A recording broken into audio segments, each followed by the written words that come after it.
우리 하나님 앞에 함께 예배 가운데로 나아가십시다.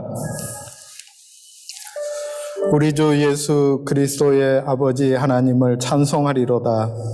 그의 많으신 긍휼대로 예수 그리스도를 죽은 자 가운데서 부활하게 하심으로 말미암아 우리를 거듭나게 하사 산 소망이 있게 하시며 썩지 않고 더럽지 않고 쇠하지 아니하는 유업을 있게 하시나니 곧 너희를 위하여 하늘에 간직하신 것이라. 아멘.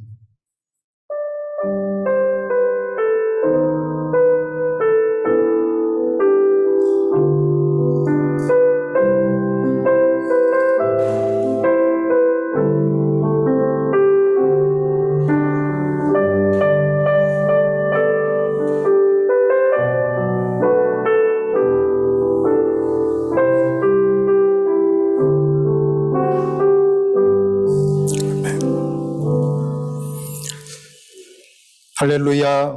십자가에 달려 죽은 지 사흘 만에 사망 권세를 깨뜨리고 부활하신 우리 구주 예수님께 영광과 찬송을 올려드립니다. 부활의 첫 열매가 되신 예수님을 따라 우리도 마지막 날에 부활하게 될 것을 믿으며 이 시간 하나님께 나와 감격의 부활절 예배를 드립니다. 주여, 예배하는 이 시간 성도들의 마음에 부활과 영생의 소망을 굳건하게 심어 주옵소서. 썩어 없어질 땅의 것에만 소망을 두지 않게 하시고 부활을 사모하는 성도가 되어 주님 안에서 견실하며 흔들리지 않는 믿음을 지키게 하여 주옵소서. 무덤 문을 여시고 부활하신 우리 구주 예수님의 이름으로 기원하옵니다. 아멘. 우리 함께 하나님 앞에 찬양으로 나아가십시다.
원수가 이기고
함께 자리에 일어나서 찬양 드리면 좋겠습니다.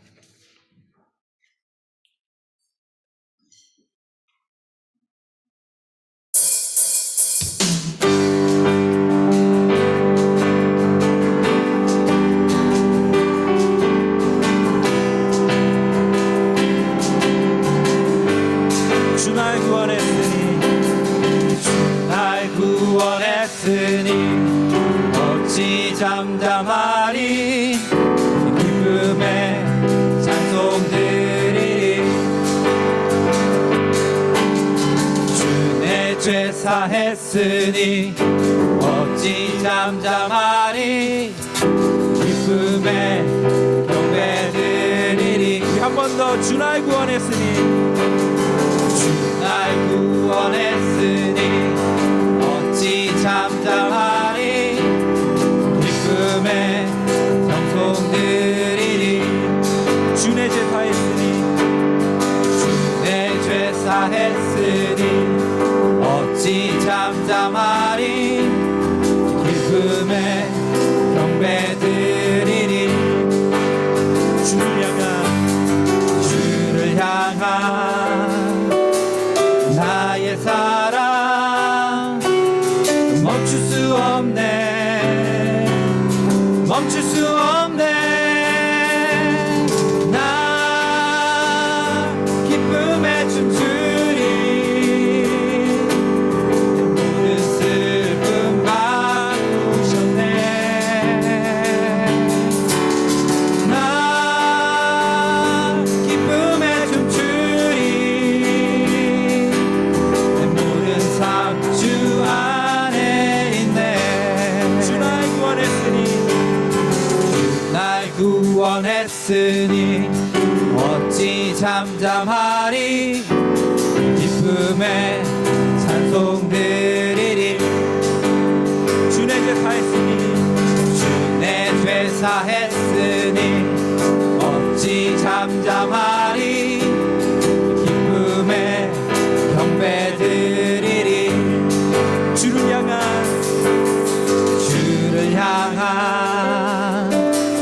나의 사랑 멈출 수 없네 멈출 수 없네 주를 향한 나의 사랑 멈출 수 없네 멈출 수 없네 나 기쁨에 춤추리 내 모든 슬픔 바꾸셨네 나 기쁨에 춤추리 내 모든 삶 주 안에 있네 주를 향한 나의 사랑 주를 향한 나의 사랑 멈출 수 없네 멈출 수 없네 주를 향한 나의 사랑 멈출 수 없네 멈출 수 없네 나 기쁨에 춤추리 내 모든 슬픔 바꾸셨네 나 기쁨에 춤추리 내 모든 삶 주 안에 있네 생명 주께 있네 능력 주께 있네 소망 주께 있네 주 안에 있네 생명 주께 있네 능력 주께 있네 소망 주께 있네 주 안에 있네 생명 다해 주 찬양하리 힘을 다해 주 찬양하리 힘을 다해 주 찬양하리 내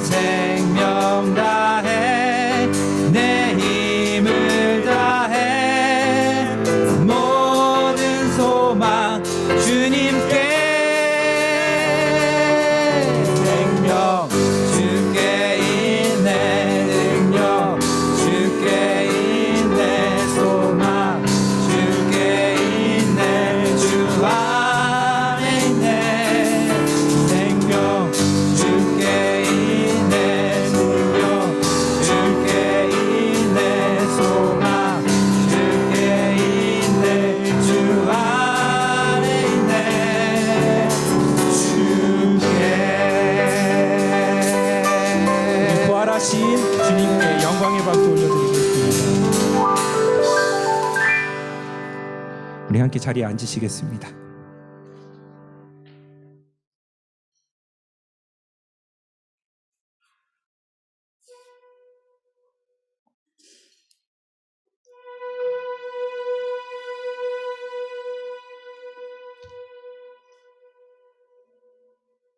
지존하신 주님 이름 앞에 모두 무릎 꿇고 다 경배해.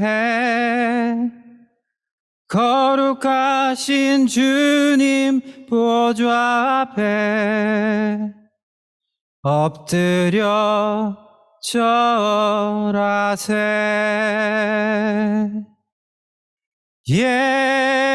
예수는 그리스도, 예수는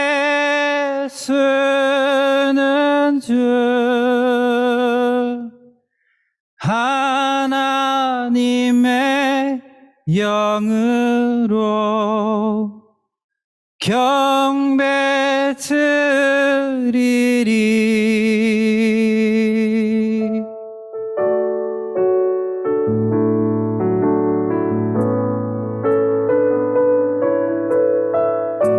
우리 함께 찬양하겠습니다.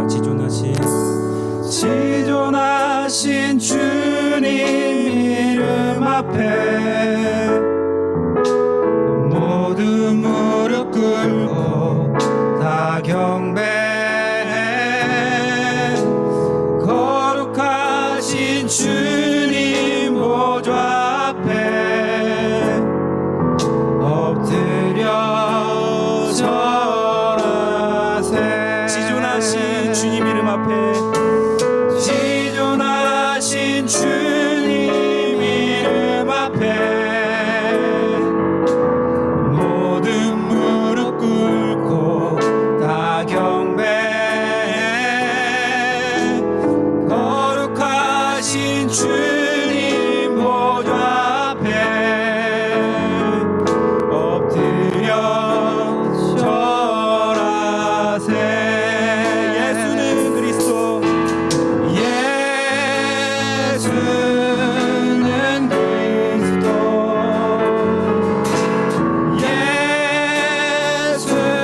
예수는 주, 하나님의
함께 기도하시겠습니다. 그가 우리를 위하여 목숨을 버리셨으니 우리가 이로써 사랑을 알고 우리도 형제들을 위하여 목숨을 버리는 것이 마땅하니라. 누가 이 세상의 재물을 가지고 형제의 궁핍함을 보고도 도와줄 마음을 닫으면 하나님의 사랑이 어찌 그 속에 거하겠느냐. 자녀들아, 우리가 말과 혀로만 사랑하지 말고 행함과 진실함으로 하자. 우리를 위해 아들을 부활의 첫 열매로 보여주신 하나님 아버지, 우리가 사랑을 알게 된 것은 바로 예수 그리스도의 십자가, 자기 희생 때문이었습니다. 예수님의 십자가가 없었더라면 세상은 결코 하나님의 크신 사랑의 의미를 알지 못했을 것입니다. 십자가에서 예수님은 완전한 사랑을 우리에게 보여주셨습니다. 그는 아무 가치도 없는 우리 같은 죄인들을 위해 자신을 내어주셨습니다. 2000년 전 사망의 권세를 이기시고 부활하신 예수님을 오늘 이 시간 찬송합니다. 새 생명의 은혜가 충만한 부활절에 하나님의 은혜를 감사하며 예배드리니 하나님 홀로 영광 받아 주옵소서. 십자가 부활을 통해 완성된 구원의 기쁨으로 충만한 예배가 되게 하여 주옵소서. 그러나 말씀이 육신이 되신 예수님의 십자가와 부활을 통해 구원과 영생을 얻었지만 저희는 날마다 작고 큰 갈등 속에 살았고 있음을 고백합니다. 코로나19로 인하여 지구촌이 어려움과 아픔을 겪고 있고 미얀마, 우크라이나, 아프가니스탄 세계 곳곳에서 끊임없이 일어나는 분쟁과 전쟁이 아직도 여기에 있습니다. 여전히 우리는 어둠의 권세 아래 죄의 종로를 타고 있지 않는지 다시 한번 우리의 신앙과 삶을 돌아보게 됩니다. 이제 우리가 예수님의 부활이 주는 거듭남의 은총을 받아 소망이 넘치는 삶을 살 수 있도록 주님 저희와 함께하여 주시옵소서. 그래야 예수님의 부활을 머리로만 알고 마음으로 믿지 않는 것은 아닌지 깨달을 수 있도록 주님 은혜 내려 주시옵소서. 우리가 부활의 신앙을 가지고 살도록 은총을 베풀어 주시옵소서. 우리도 예수님처럼 육신의 장막을 벗어버리고 부활의 열매가 되기를 원합니다. 날마다 천성을 향하여 부활의 산 신앙을 가지고 나아가도록 저희와 함께하여 주시옵소서. 그리하여 부활의 기쁜 소식을 우리의 안에서만 누리지 않게 하시며 우리가 부활하신 예수 그리스도를 담대히 선포하는 증인된 삶을 살아내도록 주님 저희와 함께하여 주시옵소서. 사랑의 하나님, 소망교회가 사랑을 모아 예수 생명 함께 살기 바자회를 준비하고 있습니다. 우리도 주님처럼 다른 사람을 섬기기 위해 자신을 희생하는 참된 그리스도인이 될 수 있도록 함께하여 주시옵소서. 우리가 받은 복을 나눔으로 부활의 주 되신 예수님의 증인이 된 삶을 살아낼 수 있도록 저희를 인도하여 주시옵소서. 섬기는 손길마다 주님의 축복과 은혜와 평화가 넘치길 간절히 소망합니다. 또한 오늘 말씀을 들고 단위에 서시는 백준호 목사님께서도 주님의 권능과 은혜로 붙들어 주셔서 선포된 말씀이 우리로 하여금 십자가의 사랑, 부활의 소망을 깨닫는 귀한 시간 되길 간절히 기도합니다. 오늘도 보이지 않는 곳에서 예배를 위하여 봉사하는 손길도 기억하여 주셔서 복된 길로 인도하여 주시옵고 오늘 드려지는 모든 예배 순서마다 온전하고 거룩한 예배가 되길 간절히 소망하며 예수 그리스도의 이름으로 기도했습니다. 아멘.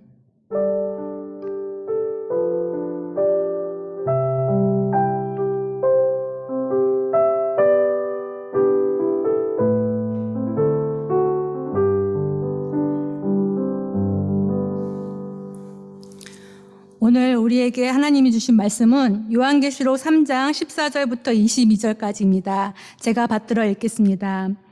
라오디게아 교회의 사자에게 편지하라. 아멘이시요. 충성되고 참된 증인이시요. 하나님의 창조의 근본이시니가 이르시되 내가 내 행위를 아노니 내가 차지도 아니하고 뜨겁지도 아니하도다. 내가 차든지 뜨겁든지 하기를 원하노라. 내가 이같이 미지근하여 뜨겁지도 아니하고 차지도 아니하니 내 입에서 너를 토하여 버리리라.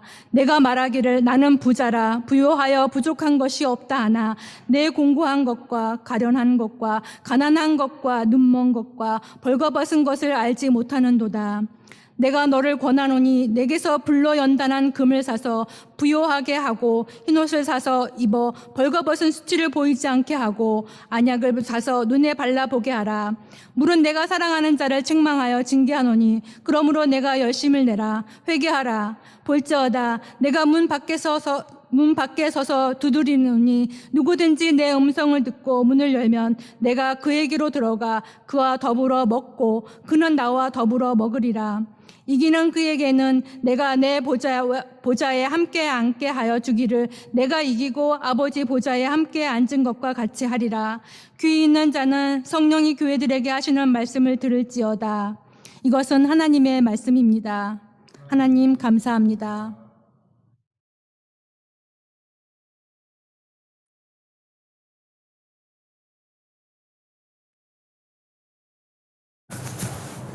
할렐루야, 우리 주님 부활하셨습니다.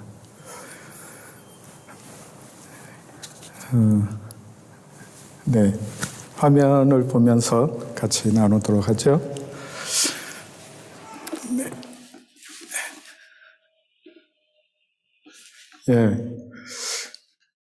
지지난 주간에 제가 신약 학술 탐사로 그리스와 터키를 다녀왔습니다. 맨 왼쪽에 있는 곳은 그리스의 평범한 집입니다. 돌집. 오른쪽 편은 터키의 이스탄불인데 바다를 사이에 두고 아시아와 유럽을 함께 포함하고 있는 이스탄불입니다. 그리고 가운데 팔 벌리고 서 있는 이가 바로 접니다. 처음으로 올림픽이 열렸던 곳에 스타디움을 세웠는데 그곳에서 월계관을 쓰고 포즈를 취했습니다. 거기에 파란색 깃발이 보이죠? 그리스입니다. 아래쪽에 빨간색 깃발이 보이시죠? 터키입니다. 터키랑 그리스는 가보니까 너무 똑같이 생겼어요. 국토도 똑같고요. 나는 산물도 다 비슷하고 분위기도 비슷해요. 유럽과 아시아인데 아주 비슷하더라고요. 근데 완전 원수지간입니다. 서로. 그래서 그리스 사람들은 이스탄불이라고 안 부르고 콘스탄티노플이라고 불러요. 수도를. 아직도 중세시대 옛날 이름으로 부르는 거죠. 네, 다음 페이지요. 거기 가서 보라고 하는 것들을 강요당했어요. 여기는 파르테논 신전인데요. 아테네. 네, 다음 페이지요. 네, 그리고 그리스의 메테오라입니다. 높은 바위, 정말 높은 바위에 저걸 어떻게 올라갔지? 올라가기도 힘든 바위 위에다가 저렇게 수도원을 수도 없이 지어놨어요. 가득가득 지어놨어요. 네, 제가 느낀 거는 다른 분들은 와 사진 찍자 그러는데 제가 느낀 건 왜 저런 짓을 내려와서 집 지었으면 많은 사람이 잘 살았겠다. 그런 생각이 들었어요. 다음요. 네, 터키 트로이의 목마 아주 허접하게 만들어가지고 제가 간 날 바람 불어가지고 막 나무짝이 뚝뚝 떨어졌어요. 그러니까 예, 화장실 다녀왔더니 그거 얼른 또 누가 치웠더라고요. 예, 이스탄불에 있는 성당 외벽이고요. 다음요. 네.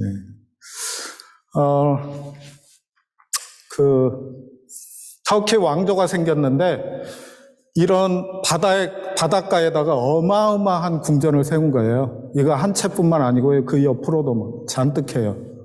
이거 세우고 국고가 바닥나서 망했대요. 네, 다음이요. 보라고 한 거는 인간이 얼마나 위대한가, 그리스의 문화가 얼마나 찬란했는가, 얼마나 오래전부터 인간이 찬란한 문화를 꽃피웠는가, 5,000년 전, 3,000년 전, 그리고 로마의 문명은 얼마나 화려하고 그 건축 기술이 놀라운가, 엄청난 돌들을 세워서 신전을 세워뒀는데 정말 엄청나더라고요. 그 건축 기술, 수로, 도로 정말 위대하다라고 생각하라고 하는데 가서 보니까 다 무너졌어요. 지진 나서 다 무너졌고요. 전쟁 나서 다 불탔어요. 땅 속에 묻혀 있던 거 사람들이 조금씩 발굴해 놓은 거예요. 네. 다음이요. 교회당은 어떨까요? 콘스탄티노플에 있었던 콘스탄티누스 황제가 기독교를 공인하고서 나중에 자기 어머니를 위해서 성당을 지어줬는데요. 성소피아 성당. 2번 무너지고 3번째 있는 성당이에요. 엄청나요. 진짜 엄청나서 진도 6.5 이상의 지진이 7번 이상 지나갔는데 벽 하나 금가지 않았어요. 그대로 보존되어 있어요. 놀랍죠? 교회당이라 그랬을까요? 다음 페이지죠. 네, 지금 모스크로 되어 있습니다. 저 안에 명패 이슬람 모스크라고 붙여 있어요. 그 안에 있는, 네, 마침 라마단 기간이었거든요. 제가 간 기간에. 그곳에 가서 여자들은 전부 다 머리에 쓰래요. 그래가지고 깜짝 놀라서 할 수 없이 거기서 파는 부직포 쭉쭉 찢어가지고 요만큼씩 해가지고 머리에다가 뒤집어 쓰고 들어가고 신발 벗고 들어가래요. 느낀 점, 발냄새가 무지 심하다. 엄청난 관광객과 라마단 기간에 이슬람 사람들이 와서 경배를 하는데, 한켠에서는 구경하고 한켠에서는 엎드려서 절하고 이렇게 하는데 발냄새가 지독하구나. 이게 느낌이었어요. 네, 다음. 다른 교회들은요, 소아시아 7교회 중에서 칭찬만 들었던 빌라델피아 교회, 터가 물론 그 당시의 교회는 아니에요. 그때는 예배당 같은 게 없었어요. 예배당 짓지 않았거든요. 예배당을 짓게 된 거는 4세기 됐을 때예요. 그 전에는 다 가정에서 모였어요. 다 무너지고 팻말만 남아있어요. 필라델피아 교회를 묘사할 때 성경이 너희를 기둥 삼아 주겠다 이렇게 하는 말씀이 나오는데, 그 기둥이 10사람이 이렇게 손잡고 해야 될 만큼 엄청나게 큰 기둥만 남아 있어요. 골로새 아시죠? 골로새서 아시죠? 골로새. 네, 버스 타고 딱 갔는데 내리세요. 이게 골로새 간판입니다. 차에 타세요. 이렇게 돼 있더라고요. 여러분, 인간이 만든 문화, 문명, 위대하고 놀라워 보이지만 모두 다 무너졌어요. 1000년 간 로마 제국 다 무너졌어요. 그 어떤 것도 사람이 세운 것들은 다 무너져요. 아무것도 아닙니다. 네, 다음.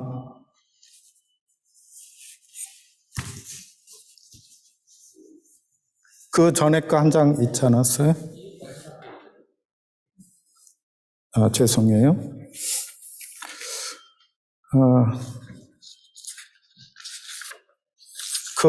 바로 앞에 말씀 나오지 않았어요? 앞으로 한 칸만 더 가보시겠어요? 그래요. 네, 제가 잠시 착각했나 봅니다. 네, 오늘 부활주일인데 요한계시록 말씀이 저에게 주어진 본문이에요. 어떻게 설교할까요? 이미 다 설교했어요.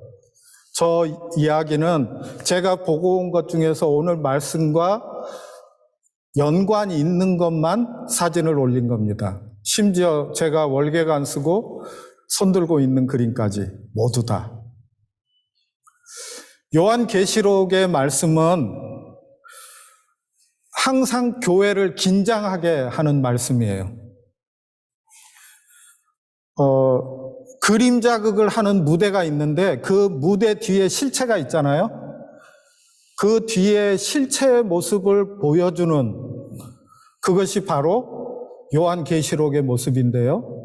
승리한 교회는 천국에서 영광스러운 지위를 누리고 있는데 이 지상에 있는 교회는 아직도 계속해서 전투 중이에요. 그래서 이 세상에서의 우리의 싸움, 교회로서의 전투는 끝나지 않았다는 것이에요. 그럼에도 불구하고 이 세상에서 전투가 끝난 것처럼 생각하는 교회는 주님의 책망을 받을 수밖에 없어요. 묵시문학을 사용하거든요. 요한계시록의 일부는 묵시문학을 보여주고 있는데 이 부분을 통해서 비전, 환상 이런 것들을 보여주고 있어요. 근데 이것은 단지 그림의 떡 같은 그런 게 아니에요. 혹은 지금 우리가 살고 있는 시대를 공백으로, 진공으로 남겨둔 채 기독교의 승리, 미래적인 승리가 이루어진다 하고 선포하는 말씀만도 아니에요. 오히려 지금 우리가 살고 있는 현재의 삶의 방식에 초점을 두고 있는 말씀이에요. 이 요한계시록에서 말하는 현재의 삶에 초점을 둔 방식이라고 하는 것은 무엇이냐면 지금 우리 세대의 통치, 이념, 우리 시대에 살아가고 있는 사람들의 가치, 이런 것들에 대해서 저항한다는 것이에요.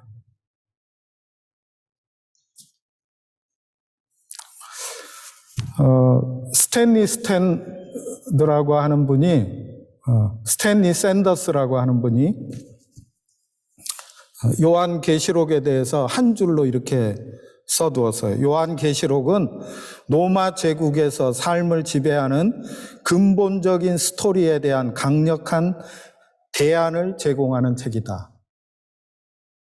무슨 말이냐면 현재 우리의 삶에 대비해서 보면 요한계시록의 말씀을 통해서 우리가 받게 되는 메시지는 지금 세대를 흐르고 있는 세상의 가치, 그것에 대해서 예수 믿는 사람들의 가치는 이것이다.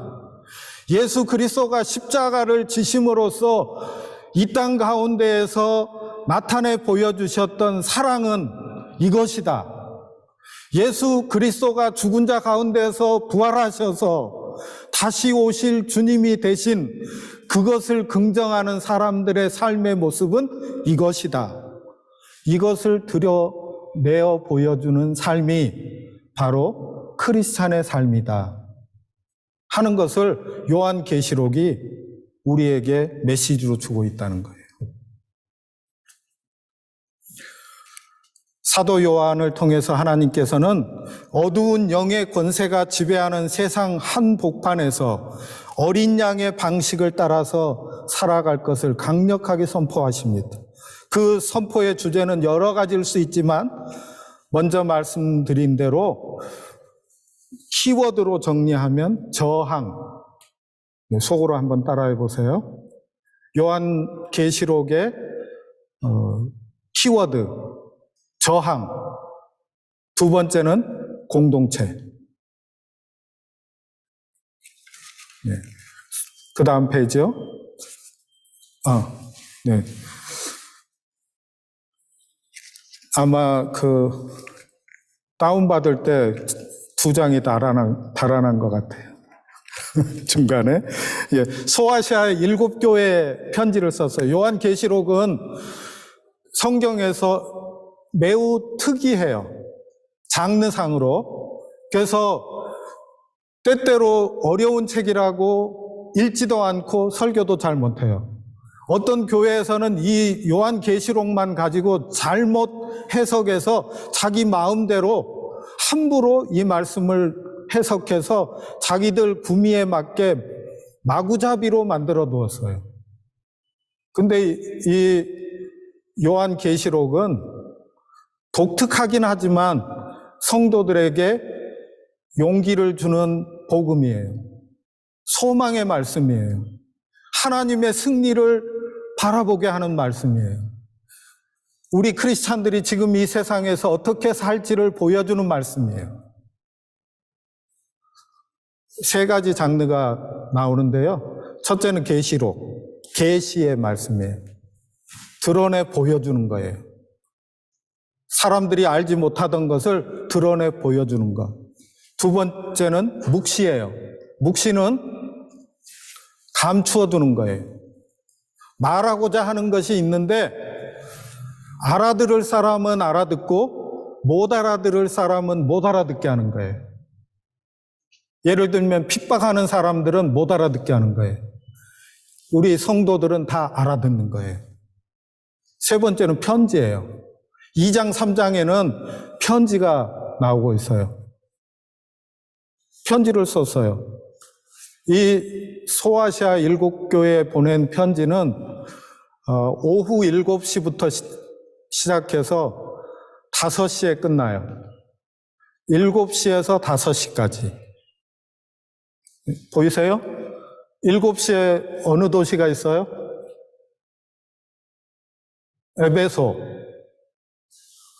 에베소, 서머나, 버가모, 두아디라, 사데, 빌라델비아, 5시에 라오디게아 교회가 있어요. 왜 이 순서로 편지가 보내졌을까? 편지를 보내고 이 7교회들이 돌려가면서 보라고 보낸 편지예요. 회람 편지예요. 왜요?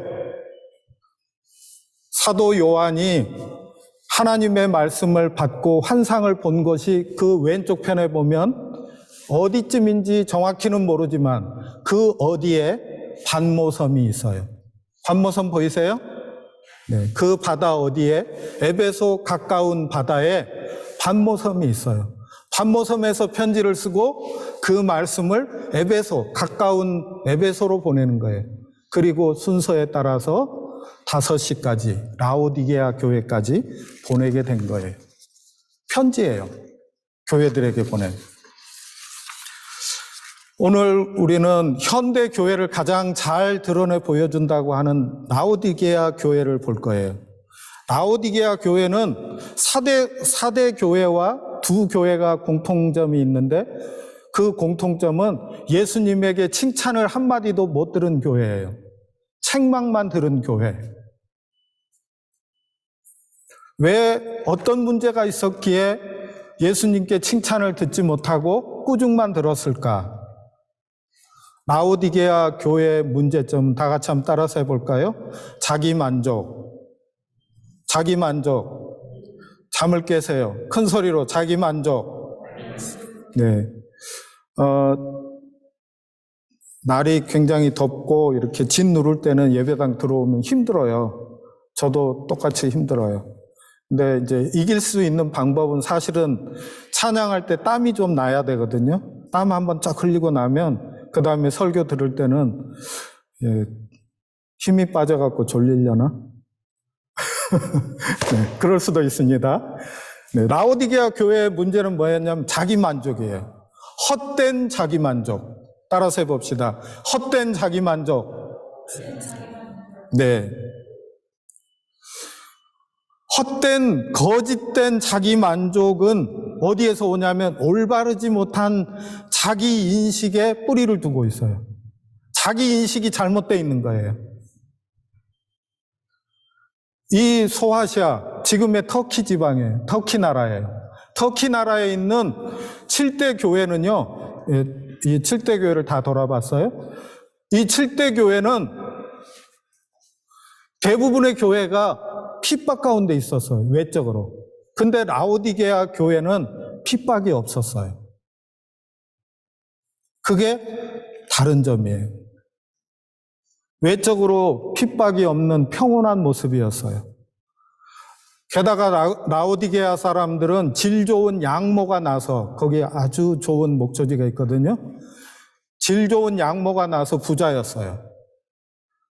그 후대에는 거기에 목화를 심어가지고요, 거기가 완전 목화밭으로 하얗게 변한대요. 부자예요. 잘 살 수 있는 조건이 있는 그런 곳이에요. 경제적으로 윤택한 삶을 살았어요. 외부적으로 편안하고 부자가 되었던 라오디게아 지역에 있었던 교회는 거짓된 자기 포만감에 잠들어 있었어요.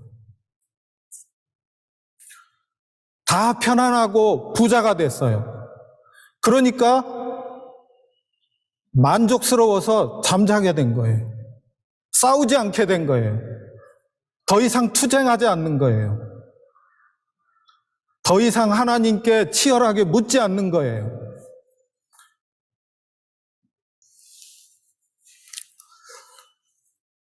사랑하는 여러분, 외적인 상황이 긍정적이고 순조롭다고 해서 영적으로도 더 성숙해지거나 온전해진다라고 생각하시면 안 됩니다.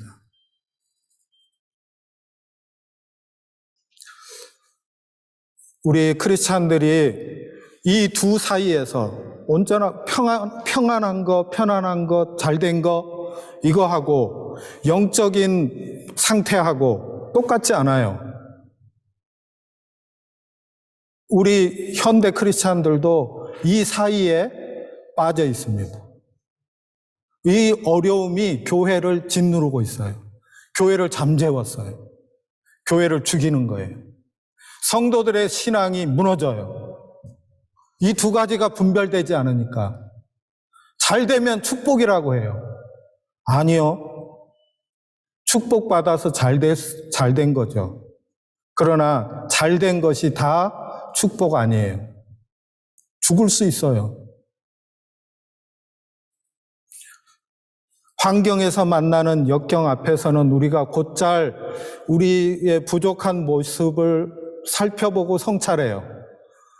그런데 모든 상황들이 다 원하는 대로 흘러가고 겉보기에 잘 되면 스스로 객관적이고 냉철하게 파악하는 영적인 지각 능력이 무뎌지게 돼요. 급기야는 하나님이 편한 환경을 주신 것이 하나님이 나를 기뻐하시는구나 이렇게 생각해요. 과연 그렇습니까? 그렇게 우리를 판단하는 것이 성경적입니까? 주님은 이 부분에 대해서 어떻게 말씀하실까요?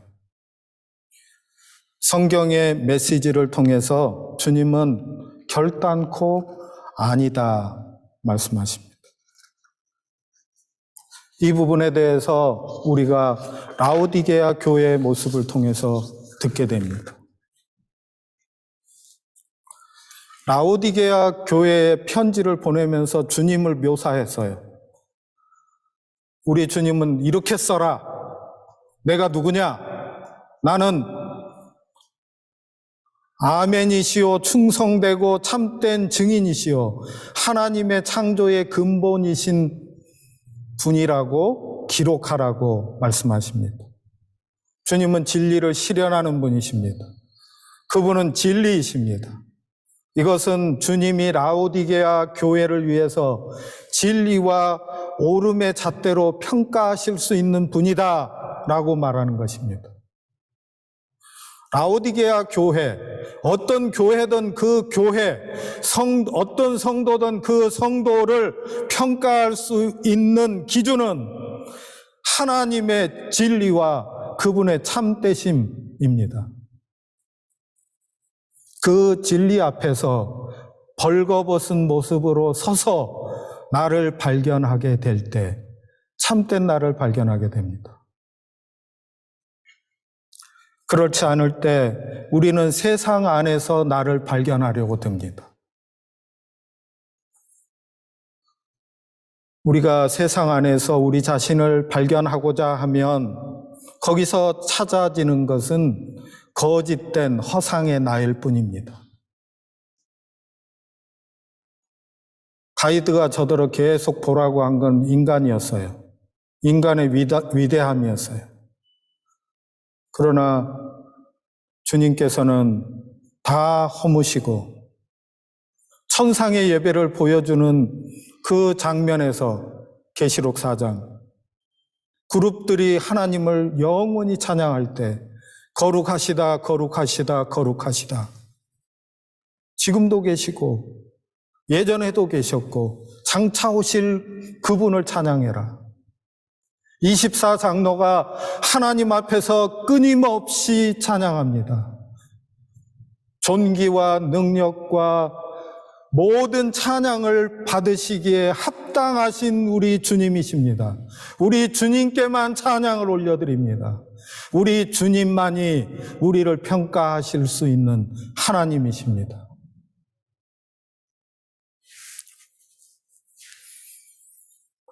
라오디게아 교회에 대해서 주님께서는 너희가 차지도 덥지도 않다. 라오디게아 교회는요, 라오디게아는 한쪽 편에 높은 곳, 히에라폴리스, 높은 성이라는 뜻이에요. 그리고 한쪽에는 골로새가 있어요. 이쪽 편에 높은 성, 지금 파무칼레로 이름이 바뀌었어요. 높은 성에서 온천이 나요. 네, 저기 앉아가지고 웃고 있는 이가 전데요. 왜냐하면 온천 쪽에 뜨거운 물이에요. 온천물에다 발을 담그고 있고, 네, 저기에다 발을 담그면 무좀이 낫는다고 하더라고요. 그래서 발 담그고 기뻐하는 모습이에요. 근데 저게 석회질이 많아요. 그래서 저 물이 지상으로 나와서 식으면서 석회가 하얗게 됐어요. 높은 산 전체가 흰색으로 변했어요. 그래서 그 이름이 파무칼레가 됐어요. 목화성. 목화처럼 그 지역에 목화가 나거든요. 마치 산 위에 목화를 심어 놓은 것처럼 목화 모습으로 하얗게 변해 있어요. 그래서 목화성이에요. 파무칼레. 한쪽 편에 여기서 뜨거운 물이 흘러가요. 로마 사람들이 수로를 다 만들었어요. 그래서 라오디게아로 물이 흘러가요. 한쪽은 골로새, 제가 내려서 간판만 봤다고 했는데 지금 한 가지 더 말하려고 해요. 내려가지고 흐르는 그 또랑물에다가 손을 씻어보세요. 가이드가 알려준 하나의 팁이었어요. 손을 넣으니까 엄청 차가워요. 왜냐하면 그 위에는 높은 산이 있거든요. 만년설이에요. 눈이 계속 내려 있어요. 그래서 눈 녹은 물이 골로새를 통해서 내려와요. 얼음장처럼 차가운 물이에요. 그 물이 라오디게아까지 연결돼요. 라오디게아 차지도 않고 뜨겁지도 않은 거 얘기할 때 다 알아들어요. 그런데요, 여기서 미지근한 물의 원뜻은 뭐냐면 더러운 물이에요. 온천물이 내려가는데 거기에 석회질이 잔뜩해요. 그래서 이것을 받아서 침전시켜서 가라앉히지 않고 마시게 되면 눈병이 나요. 근데 아이러니하게도 그 지역에서 약초가 발견됐는데 안약의 특효약이에요. 그래서 그 지역은 또 부자가 되었어요. 안질 생긴 사람이 많은데 그 지역에는 안질을 고치는 약이 나는 거예요. 그래서 또 부자가 돼요. 미지근한 물은 더러운 물이고 마시면 병나는 물이에요. 역겨운 물이에요.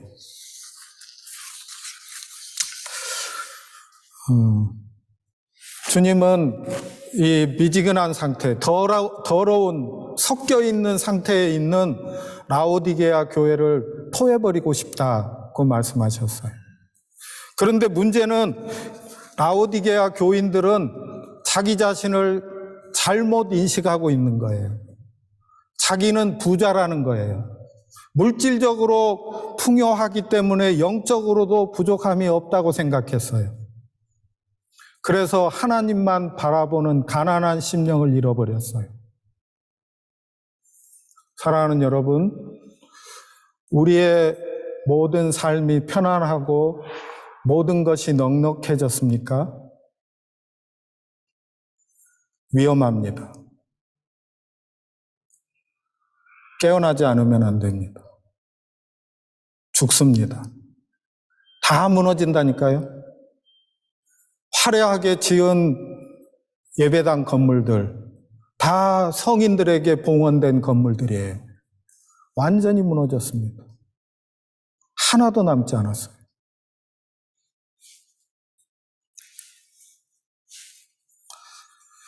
주님의 기준에 따르면 이들은 가난합니다. 곤고하고 가련하고 헐벗었다고 말합니다. 눈도 보지 못한다고 말씀합니다. 그런데 우리 주님께서 이 교회에 은혜를 베풀어 주십니다. 은혜의 길, 회복의 길을 열어주십니다. 헛된 자기 만족에서 벗어나서 자기 자신을 온전하게 보고 새롭게 보고 주님에게로 빈손 들고 나오라는 것입니다. 이 교회의 특징은 뭐냐면요. 나는 영적으로 부유하다. 하나님 앞에 잘 살고 있다. 하나님이 나에게 복을 주었다. 이렇게 하고 사람들이 많이 모여 있습니다. 근데 그 예배당 안에는 주님이 계실 곳이 없어요. 그래서 예수님은 밖으로 밀려나 있어요. 문 밖에 나가 있어요. 우리 크리스찬들이 요한계시록에서 외우는 몇몇 말씀 가운데 유명한 한 말씀이 계시록 3장 20절 말씀이잖아요. 볼지어다 내가 문 밖에 서서 두드리노니. 안 믿는 사람들 이야기가 아닙니다. 교회 이야기예요. 라오디게아 교회에 편지 보낼 때 주님이 문 밖에 서서 두드리고 있어요. 왜요? 주님은 쫓겨났거든요. 사람들은 예배당에 있고 주님은 밖에 계셔요. 문을 두드리십니다. 너희가 문을 열어야 된다. 문을 열고 나를 맞이해라고 말씀하시는 거예요. 주님 앞에서 살 수 있는 길이 무엇이냐? 주님께 문을 열어드리는 것입니다. 십자가의 주님, 죽임을 당하신 어린 양이 우리의 주인이 되셔야 됩니다. 십자가의 주님이 우리의 주님이 되시지 아니하시면 죽습니다. 예수님을 문 밖에 쫓아내고 사람들끼리 모여 앉아 있을 수 있다니까요.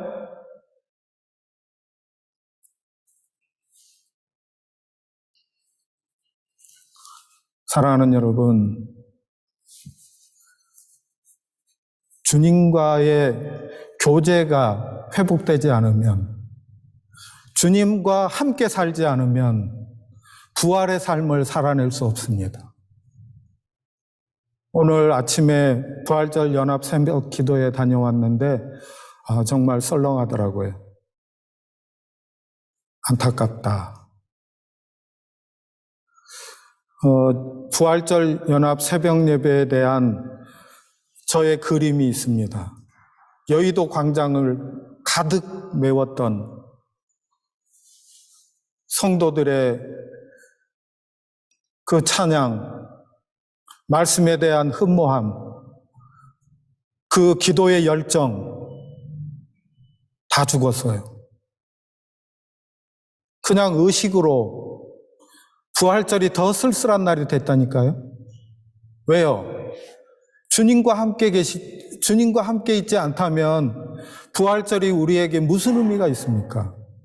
살아계시고 지금도 우리 가운데 함께 하시는 예수님이 우리의 주님이 아니시라면 부활절은 의식이 돼요. 부활절은 행사가 됩니다. 모든 주일은 부활주일이에요. 부활을 기뻐하고 찬양하고 감사하는 날이 주일입니다. 요한복음 20장 말씀 제가 단톡방에 오늘 아침에 올려드렸습니다. 주님의 두 제자와 막달라 마리아가 주님의 시신을 살피려고 갔습니다. 가장 먼저 도착한 마리아는 열린 돌문을 보고서 시신을 누군가 훔쳐갔다고 했습니다. 제자들에게 가서 알렸는데 요한하고 베드로하고 둘이 다름질을 해서 요한이 먼저 도착했어요. 요한은 들어가지 못하고 거기서 머뭇거리고 있는데 늦게 헐레벌떡 뛰어온 베드로가 쑥 하고 들어갔습니다. 예수님을 싸두었던 세마포, 머리 쌌던 수건, 이게 다른 쪽에 놓여 있었어요. 그것을 보고 예수님의 시신이 사라졌다고 생각했습니다. 시신을 찾아다녔습니다. 시신을 찾는 그들과 달리 주님은 살아나셨습니다.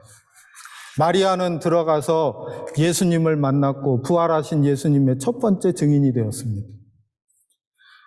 무덤만 보고 돌아간 제자들처럼 예배당에 나왔는데 예배당 마당만 밟고 여기만 카펫만 더럽히고 돌아가는 사람들도 있을 수 있다는 겁니다.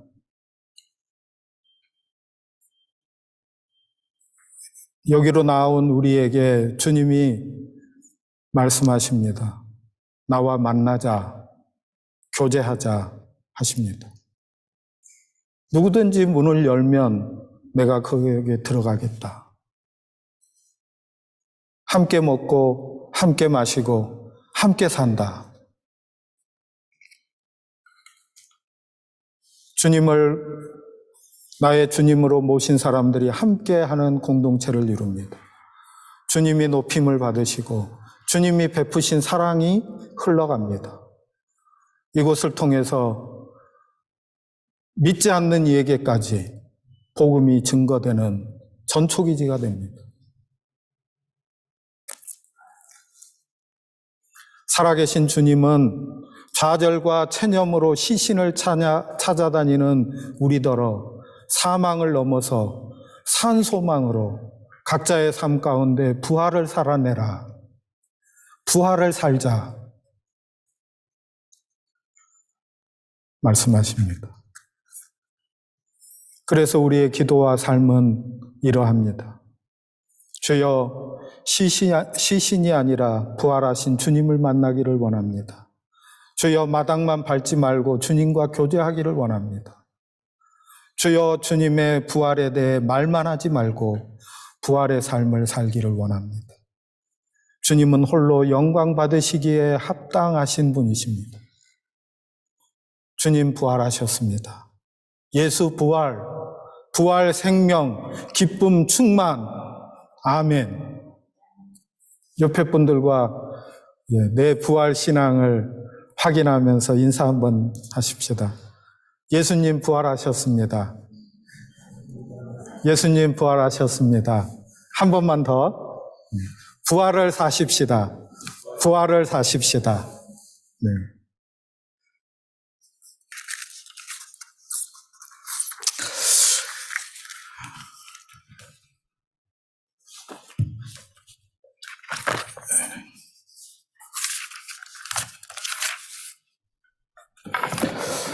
성찬식까지 있어서 말씀을 줄여야 되는데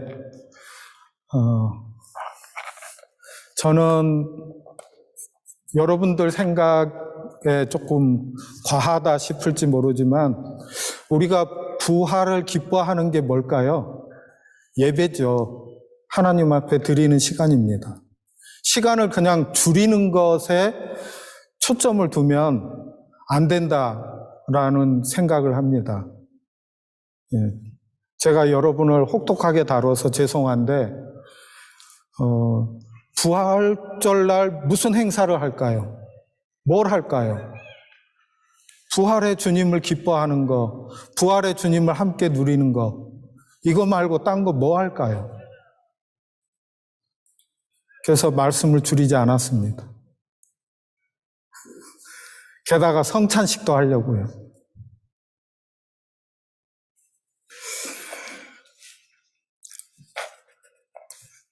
기도하시겠습니다. 전능하신 하나님 아버지, 감사와 영광과 존귀를 드립니다. 이 시간 저희로 주님의 상에 참여케 함으로써 우리를 위하여 주신 주님의 몸을 기억하며 우리를 위하여 상하신 살과 흘리신 주님의 귀하신 피를 기념하고자 합니다. 우리로 하여금 감사와 경건된 마음으로 이 자리에 참여하게 하옵소서. 주님의 살을 먹고 피를 마시듯이 깊은 영적인 교제가 있게 하여 주옵소서. 참여하는 성도들로 복되게 하시고 한 상의 형제로 자매로 교제하게 하여 주옵소서. 예수님의 이름으로 기도합니다. 아멘.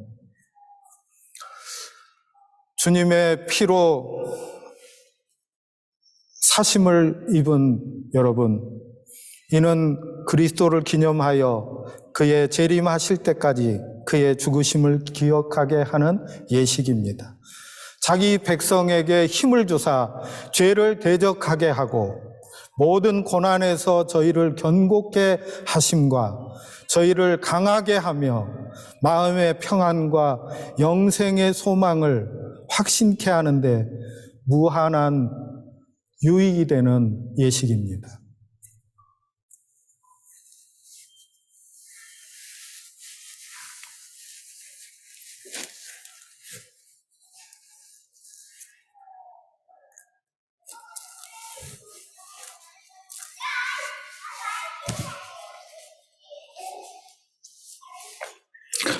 고린도전서 11장 23절로 29절 말씀입니다.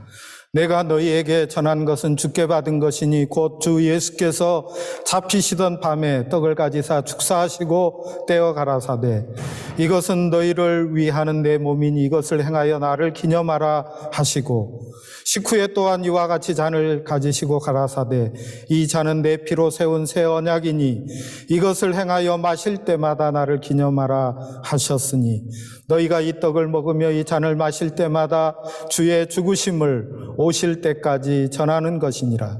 그러므로 누구든지 주의 떡이나 잔을 합당하지 않게 먹고 마시는 자는 주의 몸과 피를 범하는 죄가 있느니라. 사람이 자기를 살피고 그 후에야 이 떡을 먹고 이 잔을 마실지니 주의 몸을 분별하지 못하고 먹고 마시는 자는 자기의 죄를 먹고 마시는 것이니라. 아멘.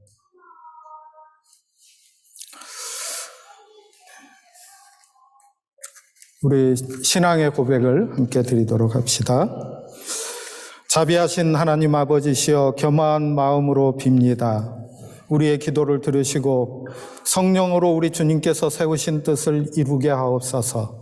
비천한 종들이 주님의 고난당하심과 보배로이 죽으심과 큰 권세로 부활하심과 영화롭게 승천하심을 기념하고 영생의 떡과 구원의 잔을 나누게 하옵소서. 주님의 은총과 생명을 주시고 성령님의 도우심이 주님께서 베푸신 상과 같이 하옵시기를 예수님의 이름으로 기도드리며 우리의 신앙을 고백합니다. 함께 고백합시다. 함께 고백하도록 하겠습니다. 나는 전능하신 아버지 하나님 천지의 창조주를 믿습니다. 나는 그의 유일하신 아들 우리 주 예수 그리스도를 믿습니다. 그는 성령으로 잉태되어 동정녀 마리아에게서 나시고 본디오 빌라도에게 고난을 받아 십자가에 못 박혀 죽으시고 장사된 지 사흘 만에 죽은 자 가운데서 다시 살아나셨으며 하늘에 오르시어 전능하신 아버지 하나님 우편에 앉아 계시다가 거기로부터 살아있는 자와 죽은 자를 심판하러 오십니다.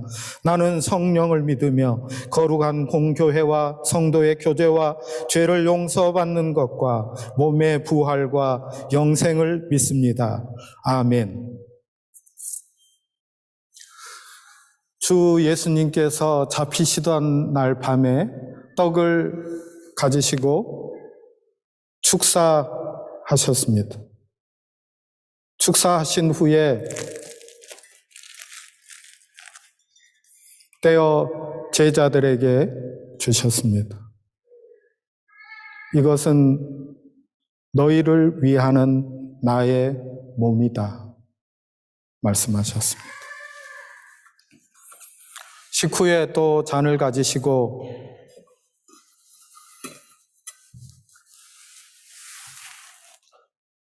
축사하신 후에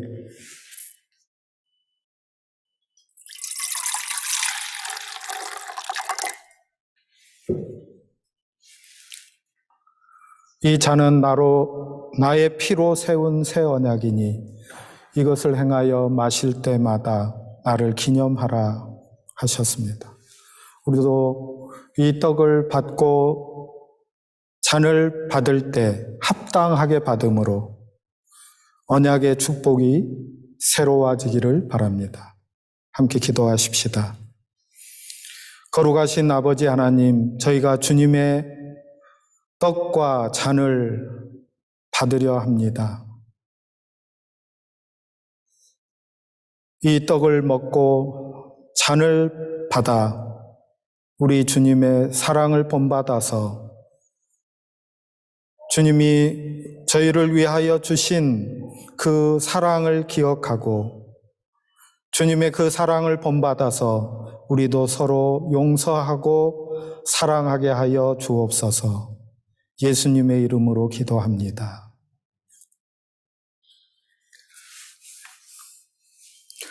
강 집사님 좀 도와주시겠어요? 전사님과. 네.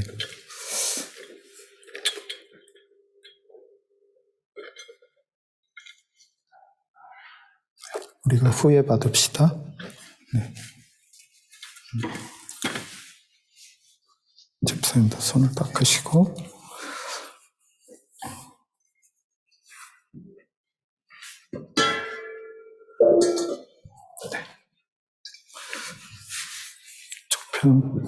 양쪽 편으로 나누시고요.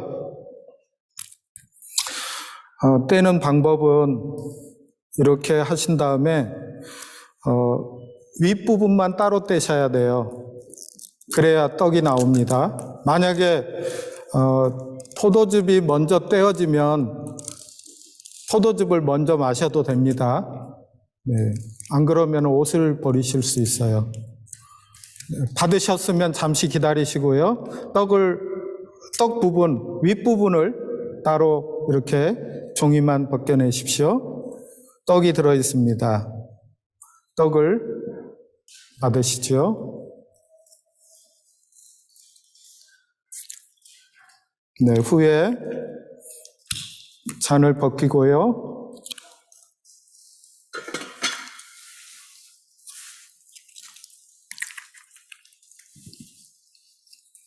네.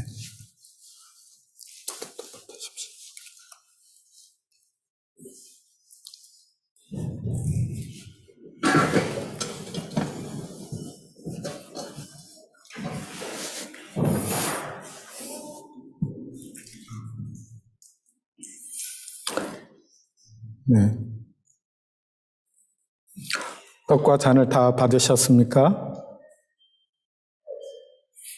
기도하겠습니다.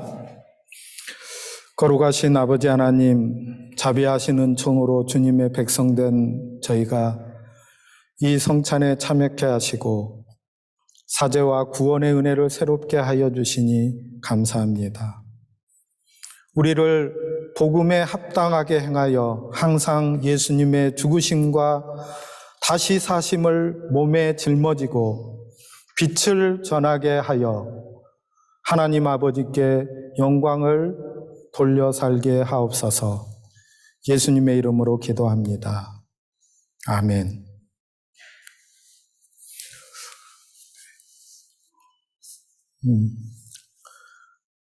부활의 주님이 우리 가운데 살아계시고 우리는 주님과 교제하는 삶을 살아갑니다. 우리를 이 은혜로 불러주신 주님께 감사합니다. 아멘. 네, 부활 주일 잘 지내고 내일은 우리가 함께하는 바자의 날입니다. 여기 계신 모든 분들이 좀 도와주시기를 부탁을 드리고요.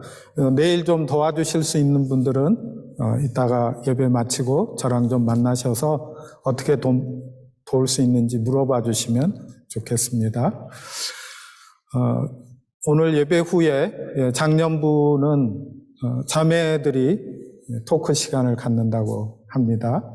함께 해주시고요.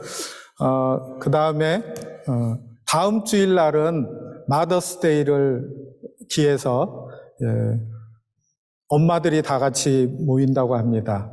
그러니까 참여하실 분들은 신재현 형제 한번 손들어 주세요. 네. 신재현 형제에게 가서 참여 의사를 밝혀주시면 예약할 수 있다고 합니다.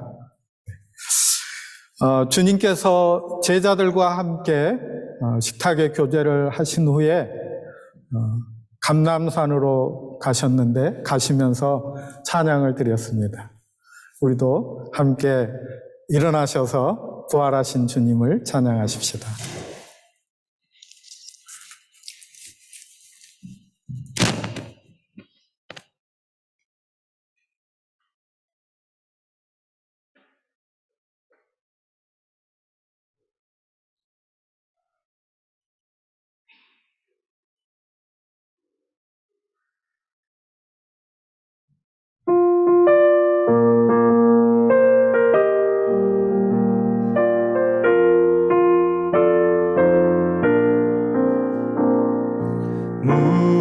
무덤에 머물러 예수 내 구주 새벽 기다렸네 예수 내 주 원수를 다 이기고 무덤에서 살아나셨네 어둠을 이기시고 나와서 성도 함께 길이 다스리시네 사셨네 예수 다시 사셨네 헛되이 지키네 예수 내 구주 헛되이 봉하네 예수 내 주 원수를 다 이기고 무덤에서 살아나셨네 어둠을 이기시고 나와서 성도 함께 길이 다스리시네 사셨네 예수 다시 사셨네 거기 못 가두네 예수 내 구주 우리를 살리네 예수 내 주 원수를 다 이기고 무덤에서 살아나셨네 어둠을 이기시고 나와서 성도 함께 길이 다스리시네 사셨네 예수 다시 사셨네 아멘. 주님이 사신 것이 우리의 삶에서 현실이 되기를 간절히 바랍니다. 기도하겠습니다.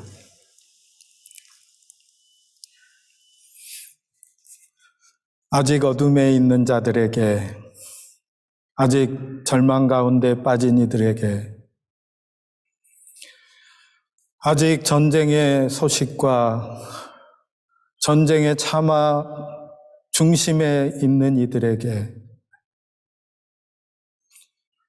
기아와 헐벗음으로 고난당하는 이들 중에 억울함을 풀지 못하여 안타까운 한의 마음을 지닌 이들에게 우리 주 예수 그리스도의 부활의 참 생명이 증거되기를 소원합니다. 아직 죄악 가운데 죽어 있는 이들에게 우리 주 예수 그리스도의 십자가와 보혈이 증거되기를 원합니다. 아직 사랑을 만나지 못한 이들에게 하나님의 사랑이 증거되기를 원합니다. 아직 아픔과 트라우마 가운데서 벗어나지 못하는 이들에게 주님의 치유의 보혈이 흐르기를 원합니다. 주님, 부활의 날을 맞이하면서 저희의 마음 한켠에 아직도 있는 어두움과 두려움들을 주님 앞에 정직히 내어놓습니다. 우리의 현실을 긍휼히 여겨 주옵소서.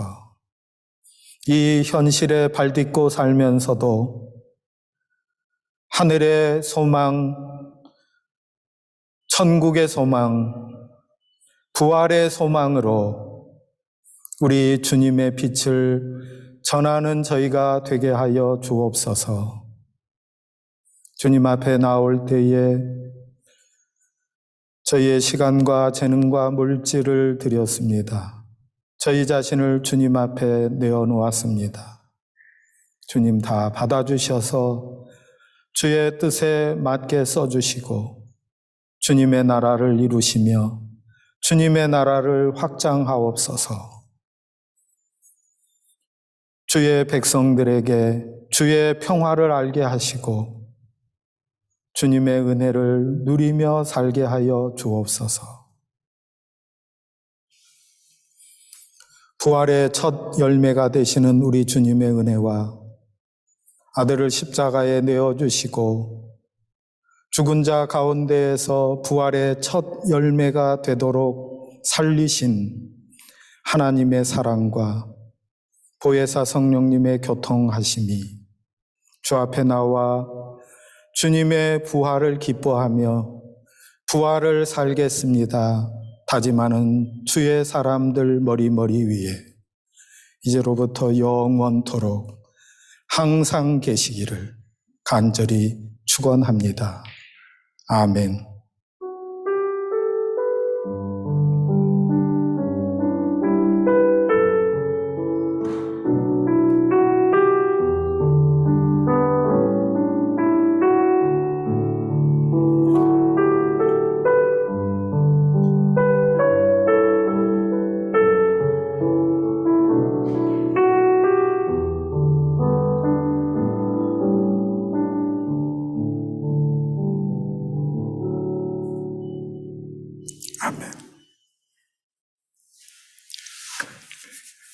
감사합니다.